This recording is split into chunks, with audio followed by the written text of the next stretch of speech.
की कहानी है खरगोश और लोमड़ी की। एक बार की बात है, एक जंगल में एक चालाक लोमड़ी रहा करती थी। गर्मियों के दिन थे और वह भूख से परेशान होकर जंगल में भटक रही थी।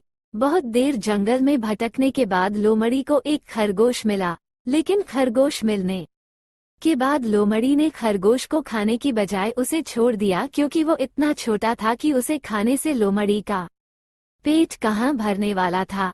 इसके बाद लोमड़ी आगे बढ़ी, फिर से जंगल में भटकने लगी। कुछ देर जंगल में भटकने के बाद भूखी लोमड़ी को एक हिरण दिखा। हिरण को देखते ही लोमड़ी के मुंह में पानी आ गया। लोमड़ी हिरण को पकड़ने के लिए उसके पीछे दौड़ने लगी। लोमड़ी ने अपनी पूरी ताकत से हिरण का पीछा किया, पर हिरण लोमड़ी की पकड़ में नहीं आया। अब लोमड़ी खाने की तलाश में बहुत ही थक चुकी थी। जब लोमड़ी के हाथ हिरण भी नहीं लगा तो लोमड़ी सोचने लगी कि इससे अच्छा होता वह छोटे से खरगोश को ही खा लेती जिसको उसने छोड़ा था। कुछ देर आराम करने के बाद लोमड़ी खरगोश को ढूंढने के लिए फिर से जंगल में भटकने लगी।